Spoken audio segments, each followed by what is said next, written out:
Good evening and welcome to tonight's meeting of the Major Applications Planning Committee. I'm Councillor Reggie Lavery, the Committee Chairman. A very warm welcome to our first meeting of 2020. I will start with changes to committee. There have been some changes to membership of this committee since the agenda was published. Councillor Ian Edwards is no longer a member of the Planning Committee. We have a new Vice Chairman in Councillor Tuckwell, so welcome, and a welcome return, of course, to Councillor Morgan, who's returning to planning duties after his mayoral stint. So welcome back. Can I now do apologies for absence, please? We've received apologies from Councillor Oswell, and Councillor Borough is substituting. Welcome. Any declarations of interest? Can I take the minutes of the meeting 18th of December? And I wasn't here, but can I take them as agreed? Oh, Councillor Duncan. Can I just say, I did submit my apologies, but for some reason they didn't get through. And Councillor Dillon was meant to be substituting for me. Ah. Okay. Can we... Yes, sorry, Councillor. I did actually query this, and apparently the Democratic Service Officer who did the last meeting said that there was no record of any apologies having been received prior to the meeting, so it had to be recorded as an absence, unfortunately. Okay. My apologies for that.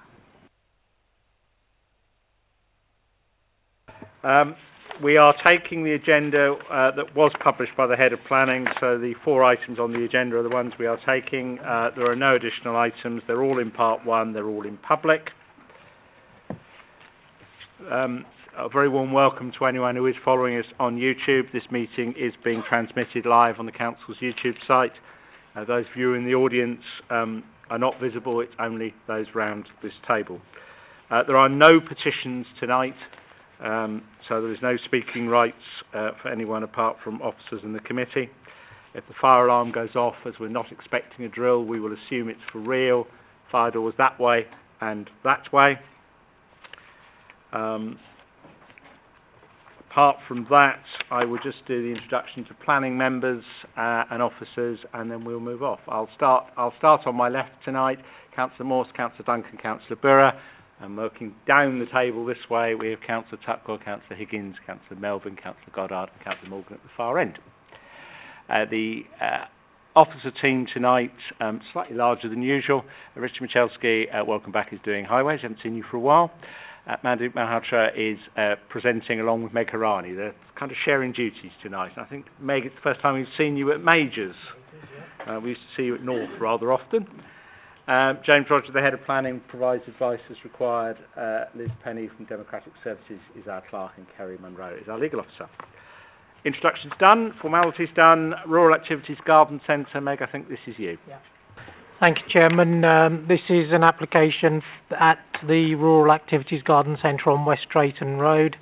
If I can just take members through the plans. The site is fully within the Greenbelt, and the application, if I can go to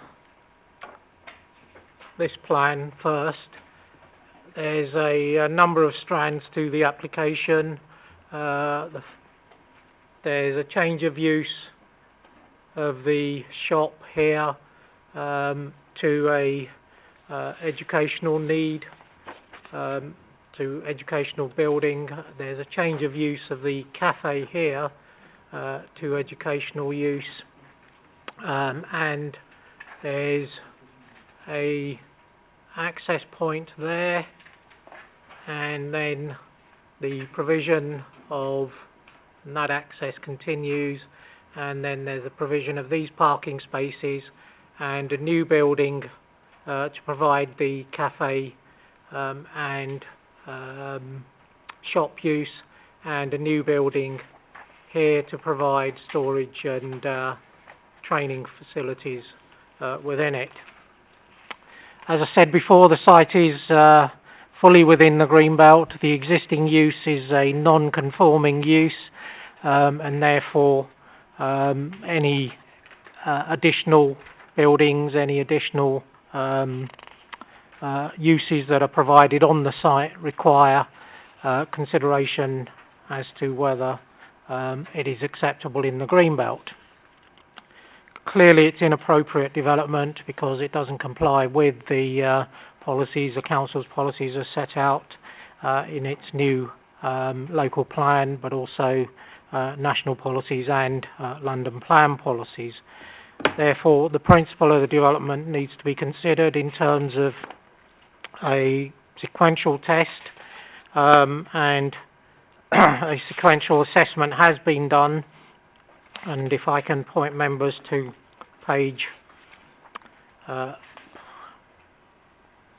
question, hard to tell on there, but 35, I think, section 7.05, impact on the greenbelt. There has been a sequential site assessment done, and that requires us to consider whether there are alternative sites available where these facilities could be provided. The council has 8 other adult learning centres within the borough, and each one was assessed as to whether these facilities could be provided there, but the conclusion is that they couldn't because of the urban nature of the sites. There wasn't sufficient space to accommodate them, so the sequential test concludes that the principle of the development is acceptable.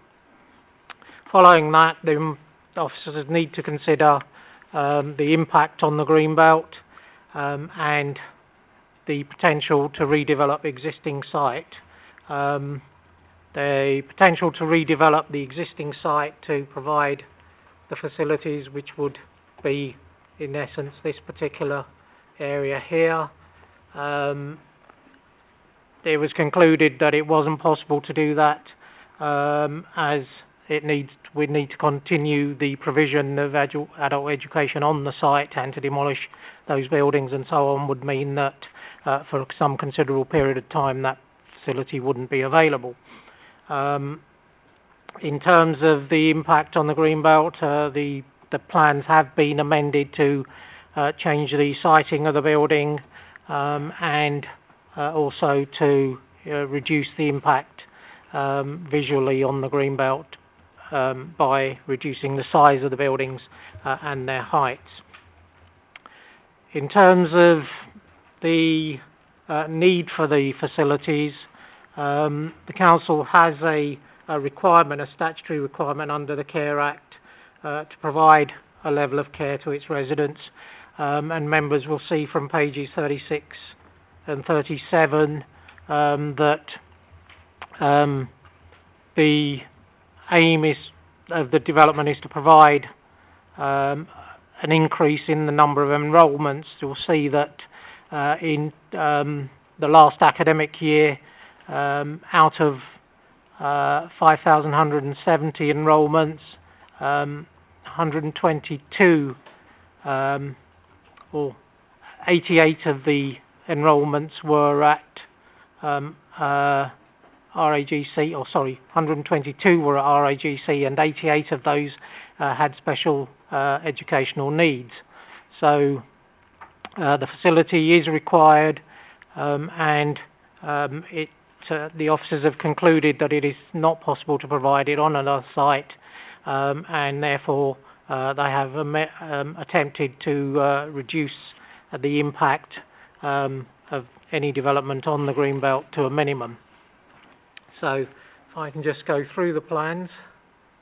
These are the floor plans of the new cafe and shop, and the roof, and then the elevations. And this is the storage stroke training facility, and again the elevations. These are the materials that are proposed as some examples. That is the site outlined and some photographs. So that's the entrance to the site looking along West Drayton Road. This is within the site, the existing car park. And then the existing buildings that are in the site. That's the existing cafe.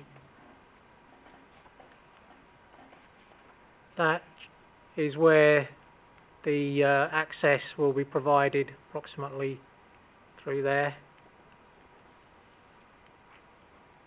And then these are the photographs showing the site. The actual building is in this approximate position here. And then that's the cover from the front of West Drayton Road. So the site is, or the site of the building is behind these this hedge and trees. And then this is looking at the site, or looking from the site to the residential properties. And this would be the site is here, and this is not West Drayton Road, but a close off it, and this is where the sort of the only view of the building would be from, as it were. If I can conclude, an assessment has been done. The site is within the green belt. It is in appropriate development, but the officers consider that there are very special circumstances to allow it. Thank you, Chairman. Just some other, just one or two quick comments from me. There is an addendum, and condition 12 is quite important. It's on the front page of the addendum sheet, because it's important that this is properly tied to the main use, and the strengthened condition seeks to achieve that. The existing RAGC site, I'm sure many members are familiar with it. It's either very densely packed existing buildings and glass houses, or it's a landscaping that positively contributes to the green belt, hence the need to cater for the expanding facility on adjoining land. There was significant changes to this application during determination. I do want to emphasise that point. And if Meggie can just put the site layout plan, I'll just sort of clarify those. So the new buildings will be behind the extensive screening. Yeah, so if you can put back to, yes, that slide. But it was previously reversed, the proposal. What I mean by that is the two buildings weren't close to the corner of the site behind the hedges. They were further into the existing field, and we got them moved so they were the impact on the green belt was minimised, and also there was a significant reduction in parking. There was over twice that amount of parking originally, and it's been scaled back to the minimum parking we think is required for this particular use. So it has been effectively, through the planning process, we've sought to reduce this to the minimum impact on the green belt possible, and I'm happy to recommend approval. Thank you, Chairman. Councillor Tuckwell, followed by Councillor Morse, followed by Councillor Higgins, followed by Councillor Morgan. There you go. Everybody wants to have a little say on this one. Well, why not? We'll start with you then. Why not? Okay, let's get the ball rolling. Okay, so it's a comprehensive report, so thanks for that. And it's never easy to approve development on the green belt. So I don't think anybody around this table is sitting too comfortably with this one. But in terms of the special circumstances, the very special circumstances test that this application has to pass, I think we've got enough information there to work with. So just, alternatives have been sought, as just been mentioned, extensive redesign, including the reduction of parking. And on the back of that, it's also about what this facility will give residents in the long term, particularly those with special educational needs. So I think this application certainly passes that very special circumstances test. So that should get the debate going. Thank you. Okay, Councillor Morse. Some time ago, about 4 years ago, there was a number of issues at the RAGC, and I actually had to go down and get involved in some of the problems.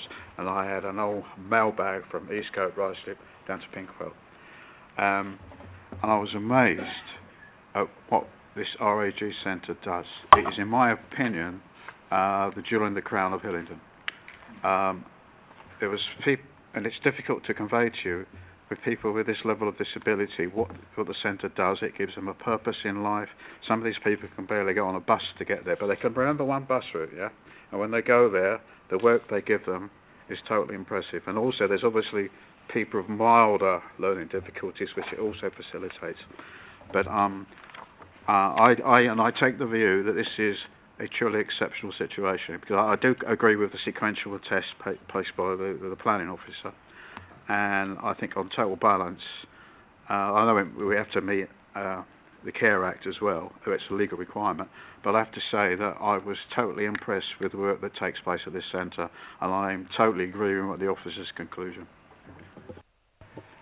Councillor Higgins? Thank you, Chairman. I can't disagree with anything that everybody said about the place. It's absolutely fantastic. It is very uncomfortable, obviously. I just want to know, just from officers there's two questions really. The first one, I just want officers to confirm with me that this is a special test, but as we know, there's always a precedent of situations. Now, the council is not vulnerable for any, because of these certain aspects here. This is the only, no one can go and convert another bit of green land somewhere and use this case study as an example. I just want to make sure the officers are very clear. The second question is I like the layout, fantastic. I just would like to see some more. That area is very highly polluted with air quality. I'd just like to see some more bushes and stuff that actually can try to absorb some of that. I know it's in here, but I would like to see more of it. That's the only criticism I've got. Because I drive there past there quite a few times going to the airport and stuff like that. So I know how the air pollution is, and if it's something that officers can do offline, or maybe there's a environmental project we can do on some of that site as well to increase that would be a fantastic opportunity. You may be stretching planning. I know, but I will ask for them. I think. I won't often say this in agreement, but I think the first question is maybe the easier one, so I'll do the first and let Meg do the second. So the starting position is it's inappropriate development. So as long as we deal with that correctly and up front and say it is inappropriate development, and then we comprehensively deal with the special circumstances, which I think we have in the report, then I think we address your concern. So what we're saying here is it is technically inappropriate, but there's very special circumstances. And what should happen is if other applicants seek to do buildings in the Greenbelt, if they can't demonstrate special circumstances, they won't get a recommendation of approval.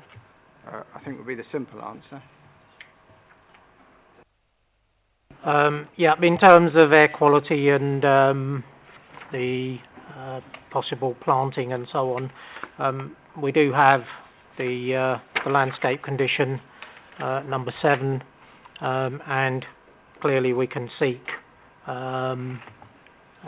planting to justify that. It is needed because if I can just point you to the tree officer's comments, there are a number of trees, most of which are not in particularly good condition, that are being removed, and there will be replacements for those as well as additional planting. So that is required, and that will be part of the consideration of condition number 7. There's also condition 15 on, again, difficult to tell on my pages, but condition 15, and that requires incorporation of green infrastructure, such as trees and hedging, to be part of the low emission strategy as well. Thank you, Chairman. Through you, Chairman, thank you for that, and I hope we will do extra things. Well, I may make a suggested change in a moment. Okay, that's very good. And I would like to go with officer's recommendation. Councillor Morgan. Thank you very much, Mr. Chairman. Yes, we know it's exceptional circumstances, and as it stands, I have no issues with it. It's just a little disappointing that last week at full council we said that we were going to become carbon neutral, and here we are, the first opportunity where we perhaps could have something to reduce the carbon footprint by solar panels or wind or turbine or something like that, and we have not grabbed that nettle. Perhaps that's something that we could put in there as a condition. Thank you. I'm reluctant to be adding yet more conditions to it at the moment. Bear in mind, it is in the green belt, so these things can have an impact. I'll hold that for one moment, if I may, Councillor. Councillor Duncan, sorry. Thank you, Chair. Yeah, echo what other people have said, and quite honestly, I don't know where you'd have a rural activities garden centre other than in countryside and a greenbelt area. It's a particular facility, one that we're very proud of and that does a wonderful job for the people who go there, and also residents. You can go and buy plants, and in fact they do have displays in the Civic Centre from time to time outside the canteen. So I'm very happy to approve this.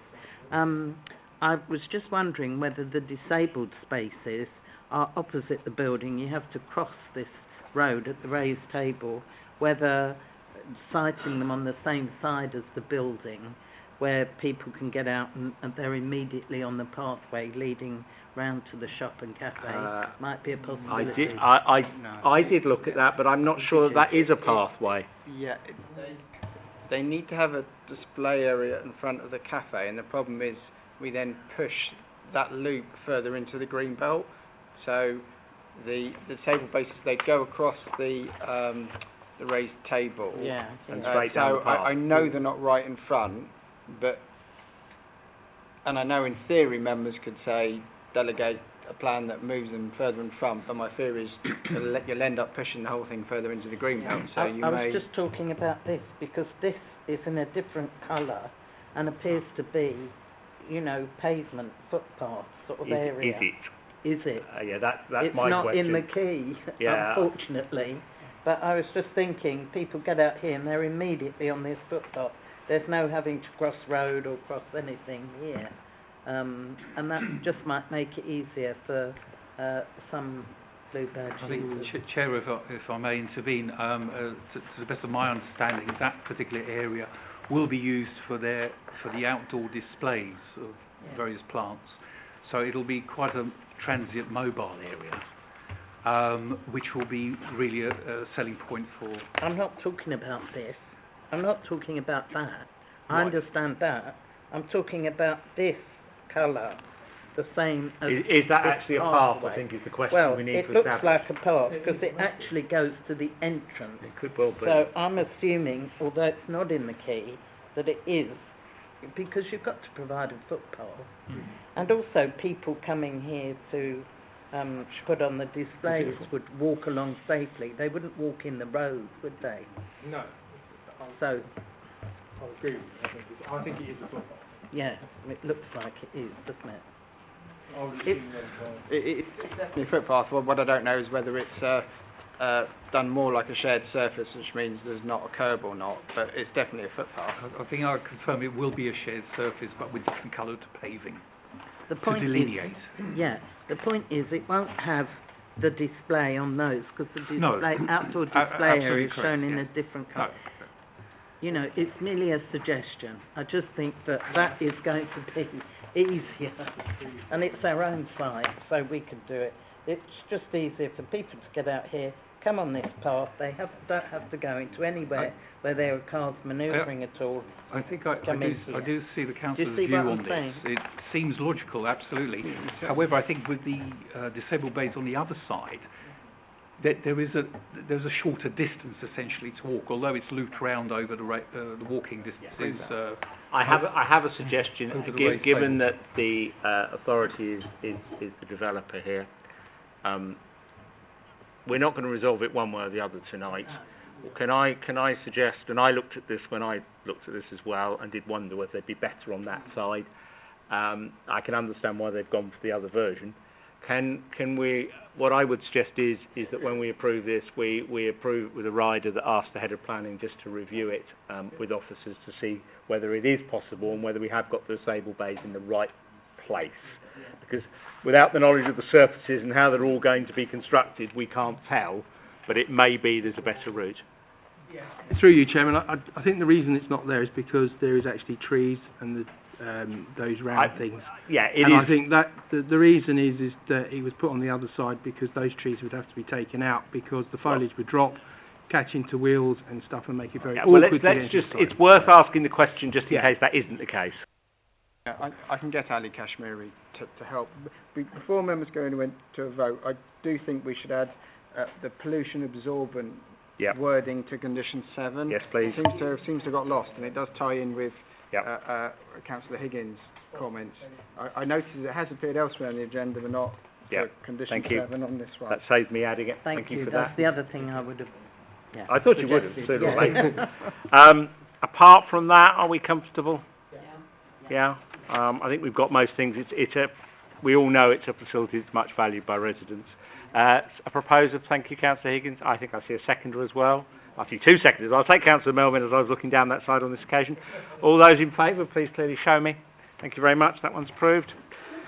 We move to item 7, Gladstone House, Dawley Road, Hayes. Madam, you're presenting, I think. Thank you, Chairman. Sorry, I'm just getting to the slides. So item 7 is Guestkeln House, which is located on Dawley Road in Hayes. That's the site location plan. For anyone who knows the area or doesn't know the area, this is the old vinyl factory redevelopment site. So that's where the technical college is located and lots of the residential flats are being erected. This access directly to the south of the application site is also the main access into the Crossrail, I'll call it a yard, where I believe they're using it for storage, getting access to upgrading the Crossrail line. So the whole of the application site is a strategic industrial location, so it has been retained as part of the new plan as being an employment generating B2, B8 use class designated area. Therefore, the current application, which proposes to redevelop this site, which is sort of a hodgepodge of a mixture of buildings, is acceptable in principle. You'll notice that Guestkeln House in the far corner of the application site, you'll see it from the photos, actually looks like a house or 2 houses. It was a house at one point. So we have actually granted permission for it to be reverted back to residential accommodation. However, the applicants have never implemented this. So the lawful use of the site is an office. We're not losing any housing because we haven't got any housing on the site at the moment. And in hindsight, maybe residential wouldn't be great in a strategic industrial location. So the current proposals, are for 3 industrial units with a clear entrance and exit point. Now this application, if I go through the drawings, there's a first floor plan with small areas of mezzanine providing additional floor space to these units, and so it is only a storey and a half in height. This application does demonstrate where we have got to in this scheme. So this application has been through lots of pre-application. We also had an application which we refused in, I have the decision notice here, 2018, and it was refused for 6 various reasons. So it was too big at the time, it didn't provide adequate access for the turning of vehicles. We could have put the 6 reasons in the report, but we feel like they've been adequately addressed by the current submission, so we haven't put the 6 reasons there. So we have worked with the applicants to get to a point where this is an appropriate development and also doesn't conflict with the highways network in this area, which is already very busy, but it is a designated strategic industrial site. If I take you through some of the photographs, so this is an image of the building I was referring to earlier, so Guestkeln House, which Councillor Duncan confirmed was a house, but is now the offices which serves the site predominantly. So on the opposite side of the road are the Dawley Road properties, and I believe it's called the lounge at the end, which I can't remember if it's open or not. And then you come up to the rail crossing on the other side. This is a street scene. So I mentioned that this was the main access point, or the yard to the south was Crossrail related. So these are the current temporary prefab buildings serving the Crossrail refurbishment and upgrade works. Sorry, that's the lounge building across. And more street scenes. Oh, sorry, gone too far. So we have worked very proactively with the applicants. This is a strategic industrial location. The application does have an addendum. We have received another comment with regards to whether we've adequately considered the highways movements and whether the potential for heavy goods vehicles could cause concerns on Dawley Road. Now, the building line throughout the application process has been pushed further and further back into the site. And if I show you one of the floor plans, it's probably easier to demonstrate here. You'll see that these are set very far back into the building, and that's to allow sufficient space for a vehicle to come in, turn around, and then not project into the car park. So it has been carefully considered, and this building line might have started off around here. So it has gone back to try and address that we ensure that the heavy goods vehicles are within the application site and not piling up on Dawley Road. There are a few minor tweaks to conditions in the addendum, but also we've added one to try and avoid the use of the site as a data centre, simply because we are quite close to residential properties. Data centres invariably have generators, diesel generators, as backup sources, so we haven't had that as part of the submission for assessment, so we've restricted that the site couldn't be used at any time for a data centre. The application is recommended for approval. Councillor Higgins. Yeah, I'll go with officer recommendation. I like they've changed things and it works now, and I can't say any more on that. We'll hold that, see if Councillor Morse has got a different version. Yeah, I'll find it. A bit naughty. This development is in an air quality management area, and I noticed that it's also not air quality neutral. But I wanted to look at, just pursue an idea. This probably won't go anywhere, but at least I'm going to ask the question. You're talking about the air quality. Obviously came out of this idea that we can condition the site on that we can have to condition it to operation to have an agreed commitment to use low or zero emission fleet within a certain time scale. This is a suggestion from the air quality officer. Have we ever put a condition on like that, and can we do it? Because clearly this does create employment, so even though I'm aware of reasons I might not be happy with it, but it does create employment. But we should be thinking long term. We've had an AQMA for 15 years and we've made virtually zero progress. That's my point. I have sympathy. The last time we tried to look at stuff like this, I got a pushback on policy grounds. So condition 12 is asking for the applicants to submit a low emission strategy, and as part of that they're looking at asking the applicants to consider purchasing and driving to work zero emission vehicles. So that's with regard to employees. I have a feeling the councillor was referring to the lorries that may come in and out of this site. If I read his mind, yes. I can say more if you wish. No, I think because we looked at this on an application not that long ago. I think the last time I was here in November. We did, and there was a pushback, was there not? We did. We imposed a condition for electric vehicle charging for heavy goods vehicles. However, the technology, we were later advised, does not yet exist. So it's great to have ambition, but I don't think there's a policy or the technology yet available to push that agenda. I do accept the technology is not available. I mean, like I'm talking about battery-powered HGV vehicles. However, if you said 10 years' time, I mean, I don't know what's going to be. That's the flaw in the idea. I accept that. Yeah. Okay. So we have got. Yeah. So I think we would have ambitions, but we have a problem in policy terms at the current moment. We will keep that one under review because at some point we're going to have to do something. Councillor Duncan and then Councillor Tuckwell, I think. And then we'll move on. Thank you, Chair. Yes.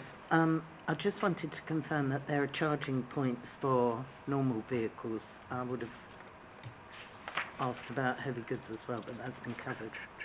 Yes, condition 8. Is it 8? 2D. Yes, it's in there. It is. I'm looking at it. Oh yes, yeah. Charging points. Yeah. And also, will the planting in that 8, if we can, I notice there's a bit of planting, be pollution absorbing. I think that's another one where it hasn't carried through, we or has it? we need to just take NB out. If we can delete NB, Yeah. it should. Ah. I mean, it just needs to say the plan shall include Yeah. pollution is of. And I don't think NB No. helps anyone. No. So take that out, and then we're right. And then It's in there. Thank you very much. Right, Councillor Tuckwell.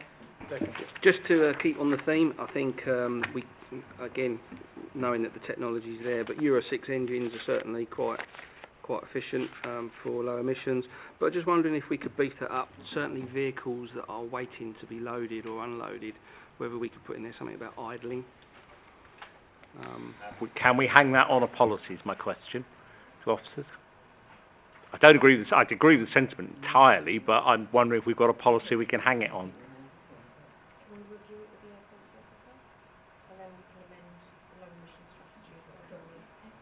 That's a very sensible suggestion.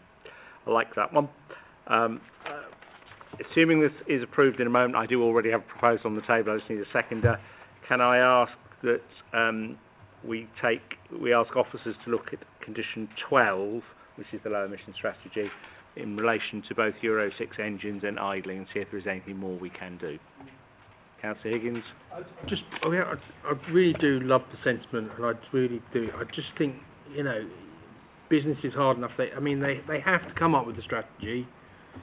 Putting more and more on people. There's very few pickups that idle their vehicles. The guy in the cab, he's turned his engine off. He's either having a kick or having something to Well, then in that case, there would be no problem with it. I just think that we're just going a little bit over necessary. If they have to adhere to a policy, which we're asking to do, we want to be friendly to business, encourage them to do stuff. Higgins, I take your point, but every low emission strategy I seem to see recently has slightly different things in it. So I think it's a fair point to just ask. I'd like some consistency, but I think it's fair to ask. If engines are normally turned off, well, fantastic. Well, they should be. And if we can move people towards using Euro 6 engines, well, why not? But let's just see what's possible. Part of travel plan or condition 12, but can we just ask officers to have another look, make sure we've got it entirely right. Can I have a seconder for this one, please? Thank you, Councillor Duncan. All those in favour, please clearly show. Thank you, that one's approved. The next one is item 8, George's Yard, Springwell Lane, Hayes. This is a Harefield, a wrong H, come on. Give me a chance tonight. I know there is. One's in the north, one's in the south. And one has slightly more green in it than the other. Madam. Thank you, Chair. So it's item 8, yes, George's Yard and Springwell Lane, is an application site located within the Greenbelt. So the red on the plan denotes the application site, which is extensive. And the green on this plan shows the extent of Greenbelt. So we are fully within the Greenbelt. Other designations on this application site are actually Nature Conservation Site of Borough, Grade 2 importance, for its ecological value. We have sought comments on ecology, however they are restricted primarily to, I think, hedgerows in the area, but it is a designated site. I'll take you through the application. Now, we granted planning permission for the erection of 2 barns in this site in 2014. So 2 farms, just for clarification, are 1 and 2. And that was determined at North Planning Committee. This application is seeking part retrospective permission for the change of use and conversion of 1 of the 2 barns to an equestrian use with associated internal and external alteration works. Obviously, we are in Greenbelt territory, so as Meg outlined in his presentation for the RAGC, there are lots of tests. But the first is it appropriate development or inappropriate development? Now, in this instance, the use of the premises is actually appropriate development as defined by the National Planning Policy Framework. Therefore, this applicant hasn't had to go through the sequential test proposals that we went through for the RAGC. Therefore, it's an acceptable use in principle. going one step forward, we then need to consider, does this have potential to be a commercial operation? And I think based on the type of application that it does have that potential to be a commercial operation. So we have imposed conditions that we probably wouldn't impose in other cases. So conditions 4 look to secure the site as stable buildings and riding arena for the landowner and any third parties who are using the facilities to store their, never know quite the right words to use, yes, store their horses. But we are not allowing we're not allowing the use of the site as a riding school. So it's trying to prohibit those commercial activities. Those commercial activities cause additional harm in the greenbelt, and also the number of vehicles likely to come in and out of the site. So those are part of the reasons why we have imposed quite so many conditions on this application. But in all other aspects, because the building has already been granted planning permission, the council have no objection to the proposed application. I take you through some photos. This is some hardcore that's been laid for the menage. This is some loose boxes inside the converted barn. The area of the menage. So it's an extensive site, but it is appropriate development in the greenbelt. And as long as the conditions are adhered to, hopefully it won't turn into one of those messy sites in the north. The application is recommended for approval. There is an addendum on this item, but it's very brief, just to make reference to the fact that this development has already been implemented, so the built form, so we're talking about no further development in condition 3. Thank you. Okay, Councillor Higgins. Thank you, Chairman. Obviously, in my lovely ward, and it's nice to see those conditions have been put in. Obviously, we don't seem to have any. I know it's a barn is a barn, but there is many types of barns. Do we have anything about the? Is that one of them in front of us? Okay, fine. Already built. Already built. No, Yeah. Sorry, because the other photo didn't have it there. So I think it's and actually, I missed that one. Yeah. It's an excellent thing, and I would go with the officer's recommendation. At least we're not talking about electrical charging places for horses. Thank you, Councillor. Councillor Duncan? Good. All those in favour, please clearly show. Thank you very much. That one's approved. 20 Watford Road, item 9, and your last one of the evening. This is, now members may not be familiar with this one. It would have gone to planning committee for the North Planning Committee. So this application, some of you may have seen this before. The application site is 2 properties on the junction of Watford Road and Brookdean Road. Now we have already granted planning permission for the knockdown and rebuild of this site to provide 9 residential units. The applicants have now come back in with a proposal for 12 residential units, which turns it into a major development, and for that reason is here before you. Now, when the application was granted planning permission, we managed to secure, 6 times 1 beds, 5 2-beds and 1 3-bed unit. So we were securing a family unit in the old scheme. The current application is again securing 1 3-bedroom unit. Therefore, in policy terms, we are seeking a better, no worse than we previously approved is probably the easiest way of putting it. The one key thing to note is that this application in its external built form is identical to that which was approved in March last year. So if I take you through, so these are the existing plans of the existing properties being demolished, and this is the proposed ground floor plan. And I believe the next slide, the proposed first floor plan, proposed second floor plan, which accommodates those 12 residential units.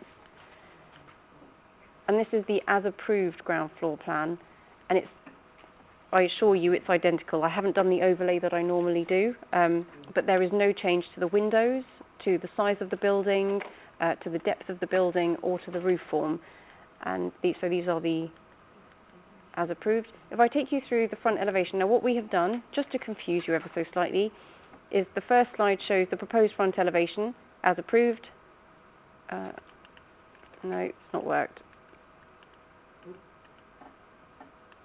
This is the only one where it's worked. I'm sorry. So this is one of the elevations of the approved scheme, and this is the elevation of the current scheme. There is absolutely no change, although we haven't managed to size the picture in the same way, hence there's a slight jump in the screen. But the scheme itself is identical in bulk, scale, mass and form. We are now able, however, as this is a major development, to secure affordable housing on the site. So we are securing 1 2-bedroom, 4-person unit as family accommodation. Now, the application was subject to a viability review, and this was the most that we could secure from this development. There are a suite of other planning obligations which we wouldn't have sought on a minor development. So, in effect, I think we're getting more from the scheme as a major application. We have recommended it for approval, and there are, again, similar conditions. There is, unfortunately, a lengthy addendum on this application, primarily because the applicants have obviously had permission for a while and they want to get on site sooner rather than later. So we're changing the triggers of when these conditions need to come to us. So rather than before putting any spade in the ground, the conditions are likely to come to us sooner. The application is recommended for approval. Councillor Morgan. Thank you very much, Mr. Chairman.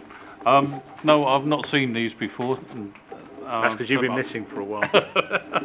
But I'm just concerned. Could the officers just confirm? Originally, you said there was affordable housing of 1 3-bedroom property, but it's now been changed down to a 1 2-bedroom property. I'm sure she said that at the beginning. Sorry, my reference to a 3-bedroom property is that we secured in the 9-unit scheme 1 3-bedroom flat, so 1 family unit. But no affordable. And no affordable. But yes. no affordable. And the current scheme is still delivering 1 family unit, but it is not affordable. It's still private housing. Yeah, but there's now an affordable unit in the centre for 2-bed flat. So we're getting something. Go with officer recommendations. So through you, Chair, I didn't like it in the first place. I don't particularly like it now. Bearing in mind it already had permission, you are limited in your judgment anything. I'm saying anything. I just want officers to explain to me how you can, from same height building and everything, and how the density is changed to then squeeze in another 3 flats. Your maths is letting you down. My maths, well, it's not actually, but I just want officers to explain. Yeah. Come on. Internal redesign and reconfiguration?